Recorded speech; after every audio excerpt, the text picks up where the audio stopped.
Hey guys, thanks for tuning in. This is Grad School Buddy, a show that gives simple answers to questions about grad school. I'm your host, Ebele Chukwumoyi, a development economist and impact storyteller who has a master's from Georgetown University and a bachelor's from the University of Nigeria, Nsukka. We hope the show helps you make better grad school decisions. Let's dive right in.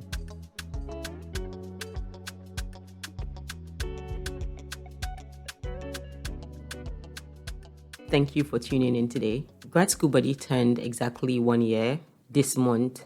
So I want to share with us 10 things I've learned from a year of Grad School Buddy. And I'm not sharing this because I think, hey, I know everything. I think that life is a continuous process of learning.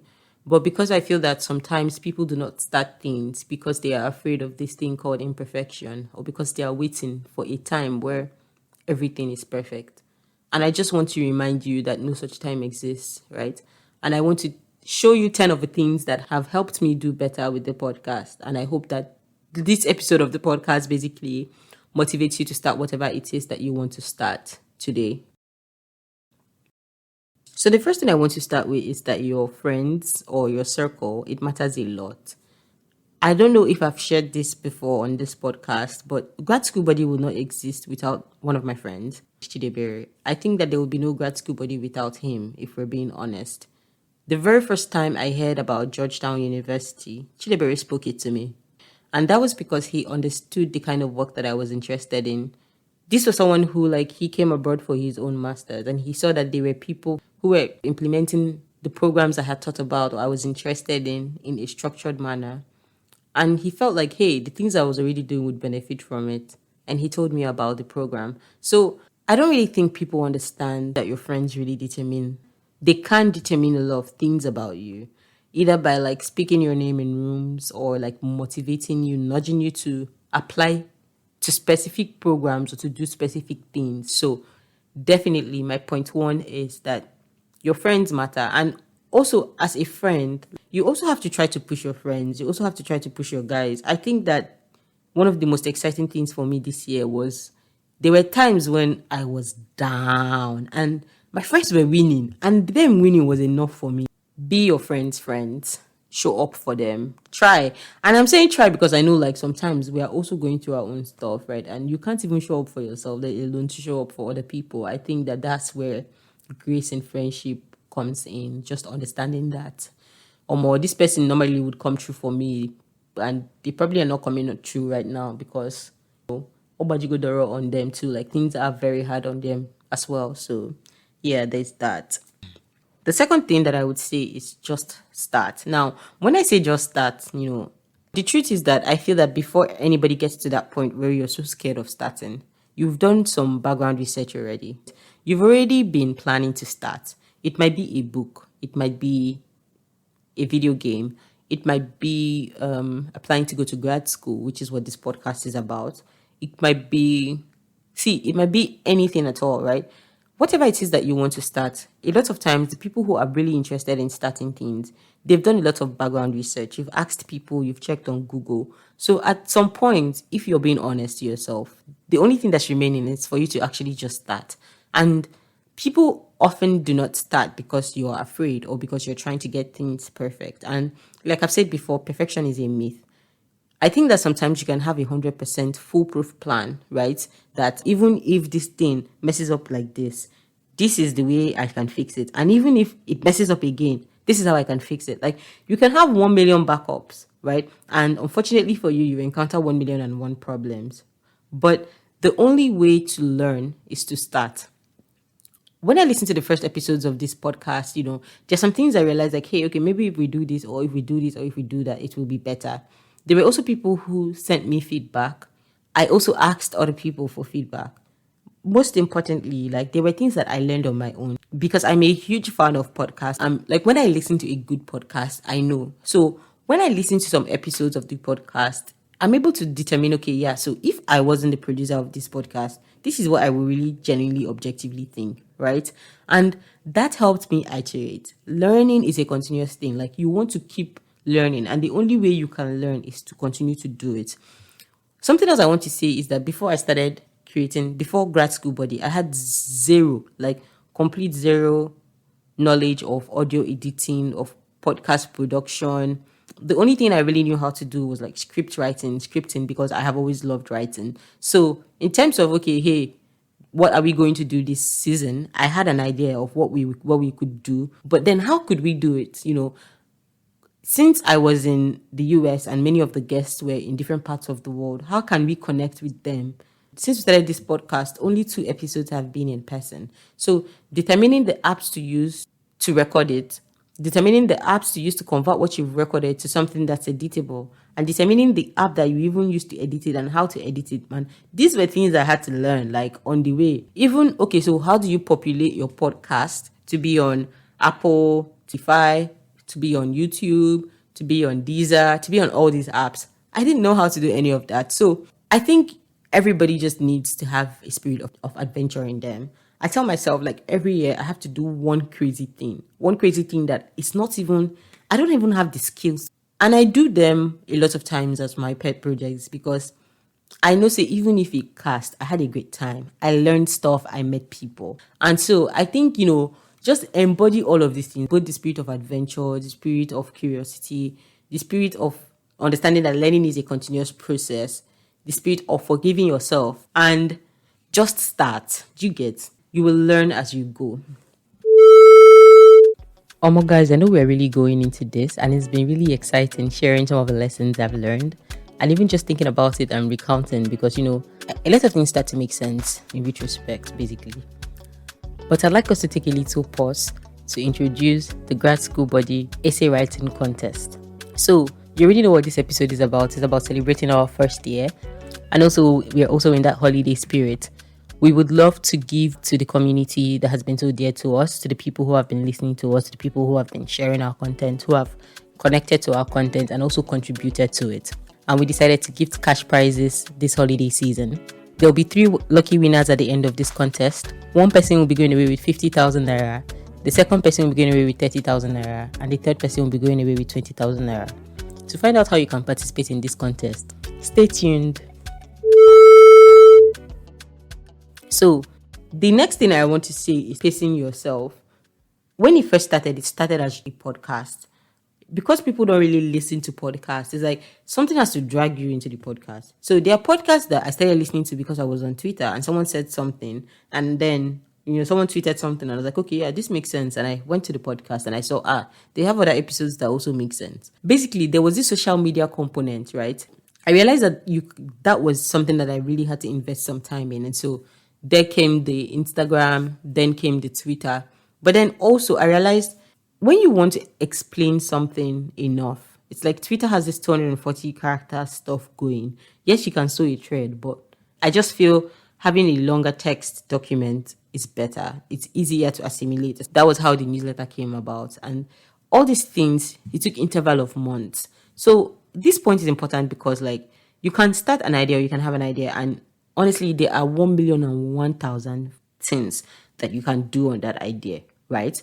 However, you want to focus on doing your best work. I will share a little bit of where I was when I started. I was interning, and I had an internship that worked in a cohort cycle. So it wasn't an internship that translated to a job. It was an internship where at the end of every 4 months, they had a new cohort. So I knew that I needed to find a job. I was in that phase where everybody who has gone to grad school abroad, the stress of finding a job. I was actually doing everything that I could to find a job. Like, I was applying to jobs. I was using tailored resumes.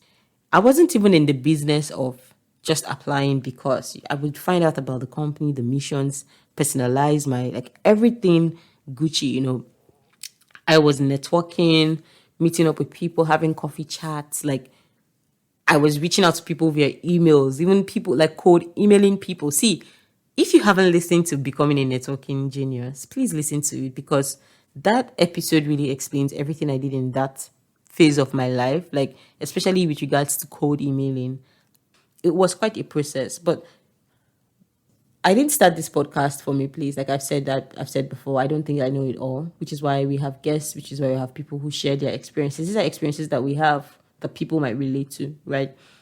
And it kind of relates to the other point of where I said, Start from where you are, start with what you have, just start and learn as you go. It kind of relates to this space yourself, because I first started just with the podcast because that was all I could take.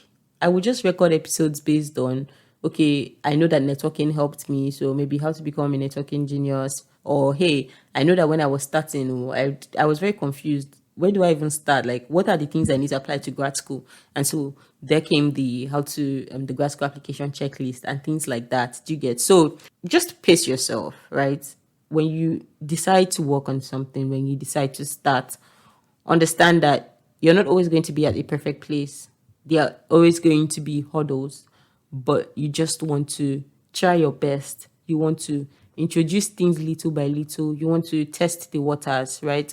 You also want to ask other people, nah, hey, Agukwana, if I write this newsletter, will you read it? Abi, am I just jonesing myself, right? You have to just try little by little, one step at a time, one leg in front of the other. My next point is very related to all of everything I've been saying, and is be objective. So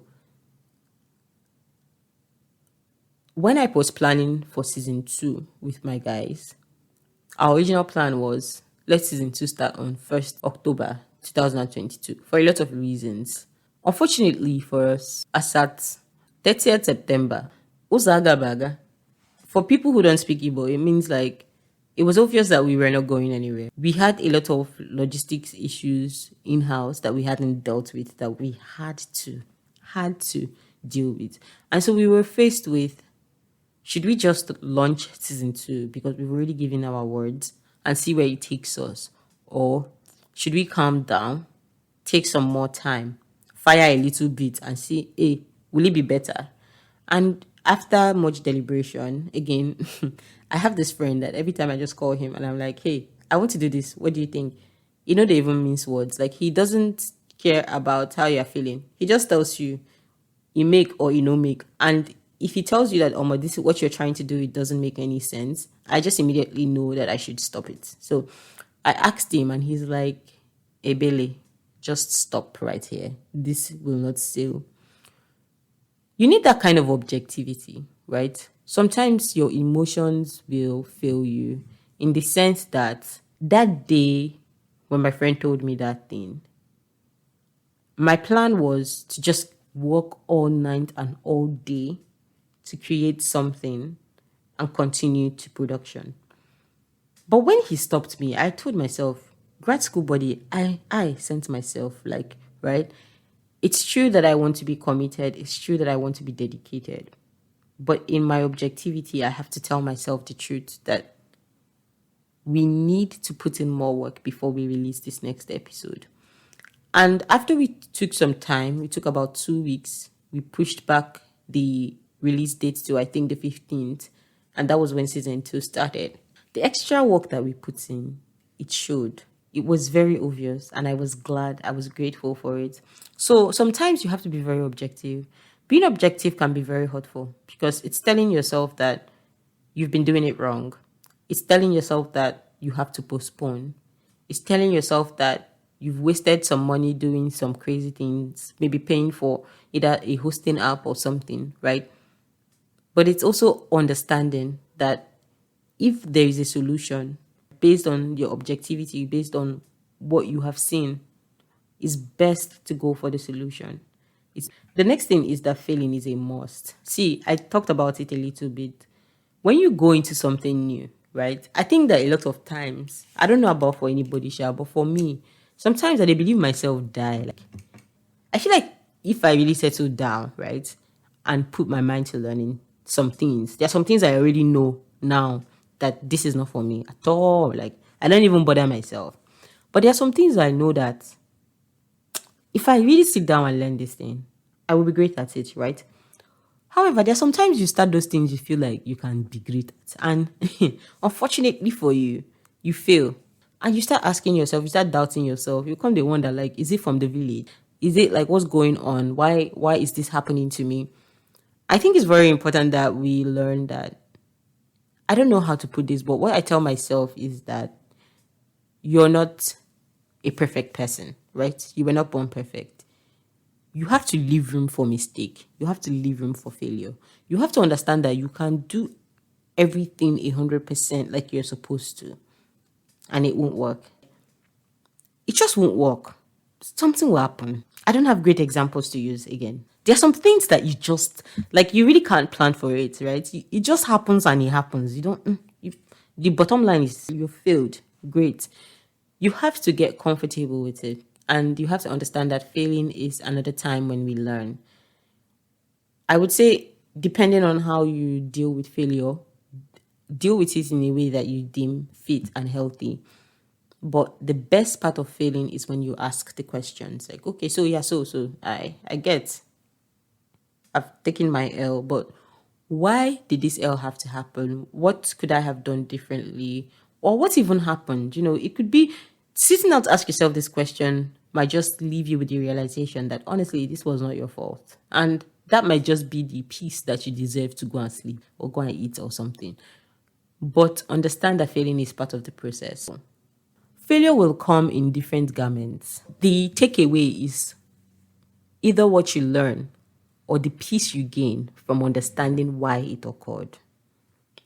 Okay, so the next thing I will say is having a thick, like, this is not, because I feel like I have been really chronological, point one leads to point two leads to point three. This is a standalone point that I feel it should even come ahead of time. I want to really shout out to my support group, my family, my friends. My community in the past 1 year has shown up for me in many different ways. I think that a lot of people underestimate the effect that your community has on you. My community was the people where when I had 10 downloads, 5 downloads, that was my community. Like, they were the ones who first started, like, hey, listening, telling me, okay, maybe do it like this or don't do it like that. They were the guys that were telling me. When your cousin tells you, oh my, no meko, you go back and you do it again and you do it again until they tell you, okay, yes, this version now, you can publish this one. So my community were the very first people that even like listened to the episodes, that even gave me feedback. They were the first people. So you don't, like I say, pour into your community, support, love your community. The people who always show up for you, make sure you always show up for them too. So yeah. Okay, so the next thing I want to say for everybody who is thinking of creating any form of content is have a calendar. I don't know, Sha. I want to guess that everybody already knows this, because why it's important is because you can decide to be a freestyler. I mean, there have been times, and there are some things actually within Grad School Buddy structure now that are freestyle. So sometimes you see our random posts on Instagram, you see our tips, or you see our what else is it? Or you see our opportunity of the week. I don't know if you know the opportunity will go come out in February 2023. I can't tell the opportunity that will be out in February 2023. But I can just check the internet to see what would be very useful to the guys in this community this month, and I'll see it. Stuff like that, a little bit spontaneous. But the main content, which is the discussion that we have on the podcast itself, I had to create a calendar for that, because first things first, why is it important to have a calendar? Number one, you want to make sure that you have enough content to span the duration of time that you are interested in. So if you think you have a 1 year plan and you want to release content every month or every other week, do you have enough content to last you for that long? You want to know that. 2, you want to make sure that you give your guests enough time to prepare, and yourself as well. And I will explain why you need to prepare. But for your guests, people have very busy schedules. I've interviewed people who are professors. I've interviewed people who work with like international dev organizations. I've interviewed my former lecturer. I've interviewed people who work with the government.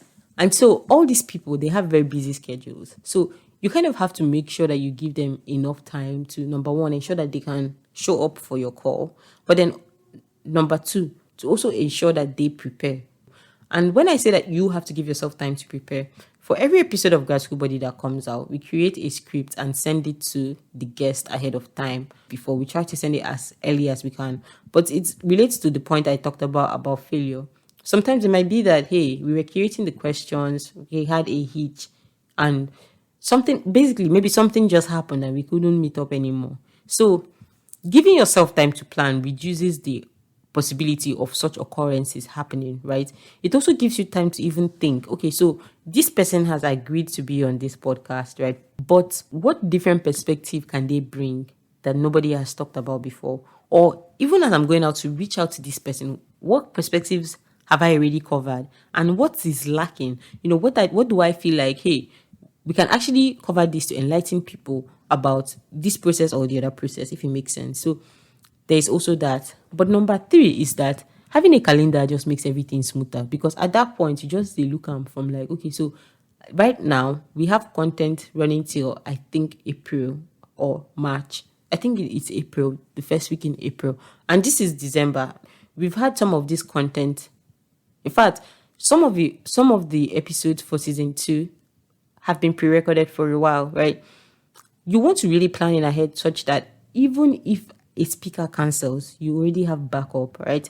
And like I always say, the fact that you have backup does not mean that your backup will not fail. And so basically having a calendar helps you have as many backups as possible, because there have been times when we had to push an episode forward or push an episode backward, that kind of thing. So yeah, have a calendar, bros and sis. Okay, my next point is that nobody is an island. And I mean this in two ways. So the first one is in terms of asking for feedback. I think that when you give feedback, definitely you should be respectful and you should be courteous. You should be diplomatic, right? But in receiving feedback, I tell myself that I have to detach from the way that the feedback was given to me and accept the feedback. If I like you, I may just tell you, Omo, why didn't you just calm down slowly and tell me what you wanted to tell me? If it's somebody I don't really know, I don't care about, I will probably never see you in my life. Or just to be very honest, I don't send your mama or your papa, right? I'll take the feedback that you have given me, but I would like forget that you ever even existed. The reason is because feedback is feedback. If somebody tells you, close your window or the wind will blow it and it will break, and your window is expensive, even if person they pass that you say, oh, close your window or the window will, like, what I'm basically trying to say is that it doesn't matter the tone that they used to tell you, right? If you reason it and really the wind is coming and you need to close your window before it breaks, just close your window before it breaks. That's the way I see feedback. And so for me, every feedback I've ever gotten, both for Grad School Buddy or life in general, I don't care the way it was delivered. I care about what was delivered. And I try my best, as long as what was delivered is something that edifies me. If it's something that I can change or something I've been thinking of changing, I really think about, okay, yeah, so like, how can we really tweak this to make it better or to make me better? And that's something I found very useful for you.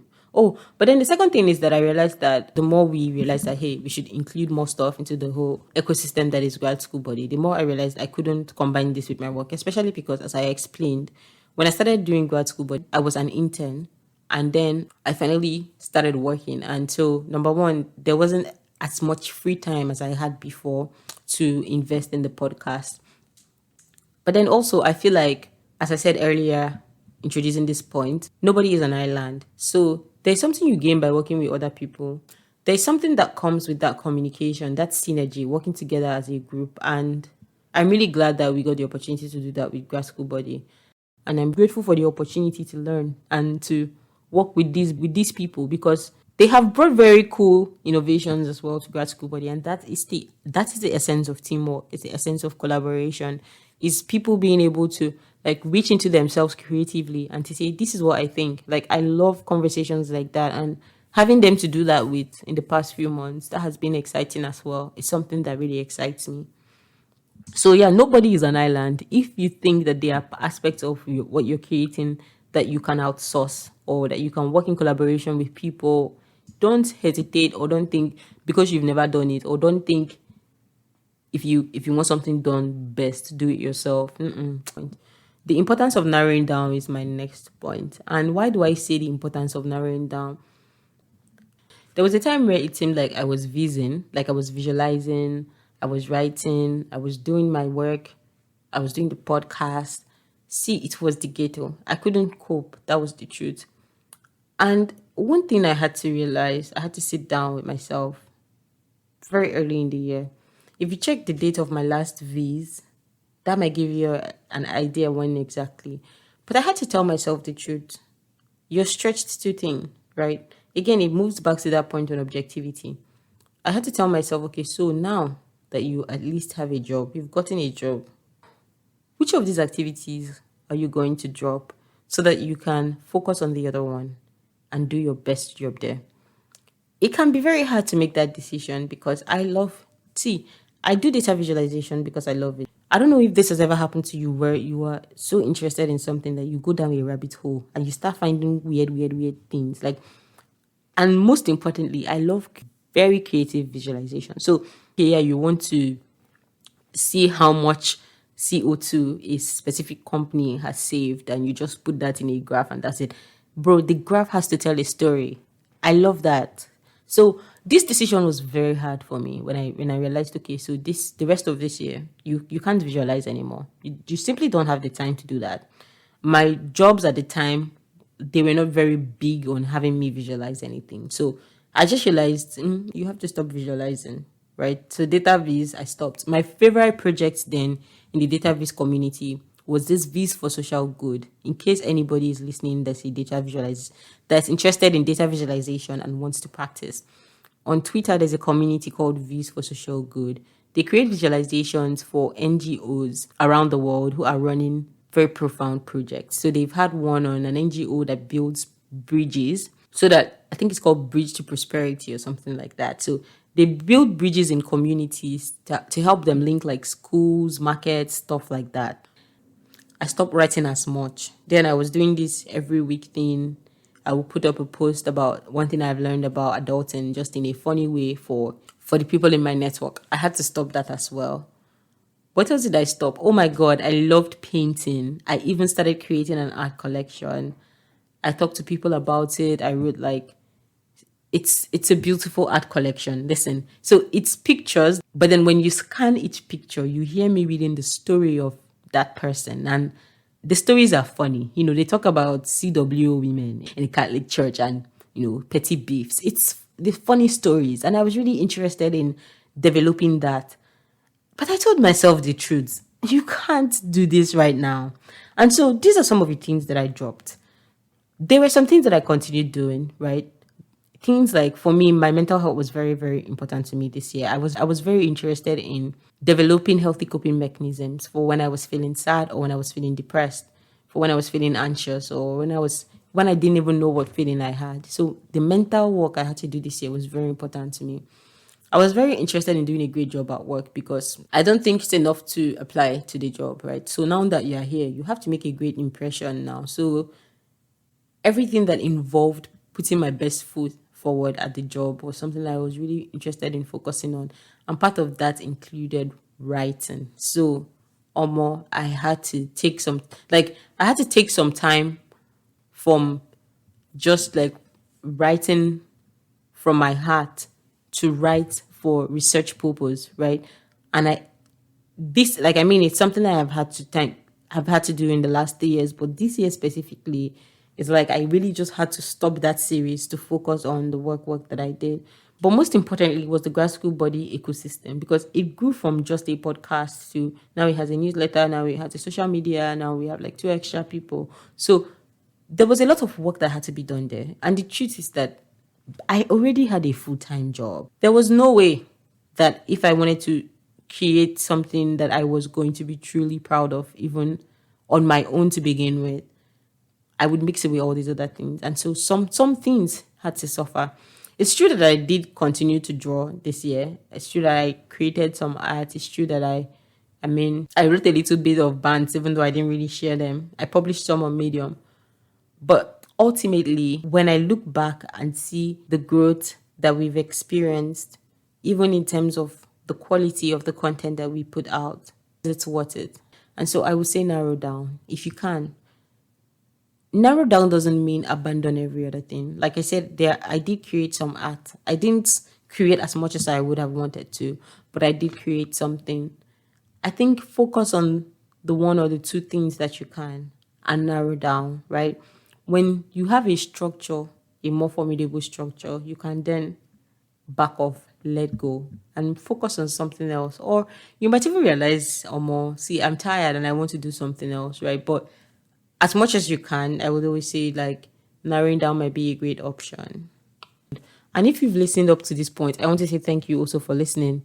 I hope you found this helpful. Also, if you enjoyed this episode, you're thinking of going to grad school, or you know someone who is currently in the grad school process, please send them our links and get them to listen. Hopefully they find something that helps make their time in grad school a bit easier. Most importantly, I want to say thank you to the people who have downloaded this podcast in the last 1 year, especially my people in Nigeria. I have my biggest listeners from Nigeria, specifically Lagos, and then the US and United Kingdom. And to the 2% of people who have been listening from Norway and Rwanda, more you guys, you're the correct best. See, I just opened it up and I saw like 1% in Barbados, Zimbabwe, Ethiopia, Philippines, Nepal, Germany, New Zealand, Zambia, Kenya, India. I love you guys. I beg. Thank you for being with us on this journey. My people, they say, I try, but on a try pass. And I feel that if you have been listening to this podcast up till this point, you really try pass. So as we introduced in the middle of this episode, Grad School Buddy will be launching their first essay writing contest. I know people are curious about what the criteria is, and so I'll be sharing that with you right now. So in the first place, we want to know in 100 words or less, something you have learned from at least 3 episodes of the Grad School Buddy podcast. So if you don't know where to find the podcast, remember, go to our social media pages, click on the link in the bio, and you would see a catalog of our podcast. You can listen to anyone and tell us in 100 words or less something you have learned from the podcast. In the second place, for your submission to count, you have to be following us on Instagram, Twitter, and LinkedIn. Again, you have to be following us on Instagram, Twitter, and LinkedIn. This will help us expand our community and share these resources with the people who might need them. On a case-by-case basis, we can waive this criteria for people who are not on either of these social media platforms. Just let us know. In the third place, we want you to know that we'll be receiving entries from January 15th to February 15th. So by listening to this episode, you already have an early bird insider information because you can start listening now and jotting down your points. And once the application is open, you can send yours in. This is why we say please listen to the podcast and subscribe to the newsletter because you will always be the first to know. Something else we know that participants are really curious about is how their entries are being judged. And so for this particular contest, our selection criteria will be based on 2 components. In the first place, 65% of your mark will come from the quality of your essay. Each essay will be judged anonymously. The remaining 35% of your mark will come from social media engagements. This is another reason it's important to get your family and friends to engage with your stories, like, share, retweet, quote, comment, as soon as we upload them. In terms of timelines, we will be receiving entries from January 15th to February 15th. After this time, voting will begin from February 18th to March 4th. Again, voting will be open from February 18th to March 4th. This time coincides with when the judges will make their final decisions on what essays emerge the best based on a standardized set of marking criteria. The winners for this contest will be announced on March 11th.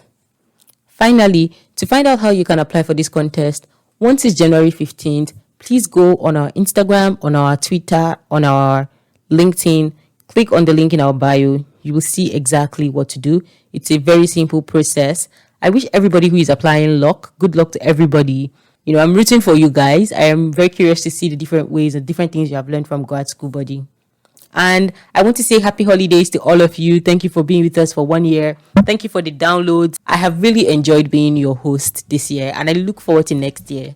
You guys know now, like next year, I feel go all out. Do one crazy thing next year that you will truly be afraid of, but you will be proud of by this time next year.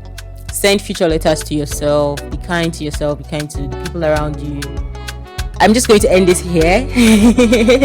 It's always nice to get on this mic. I love you. Thank you for listening. Bye.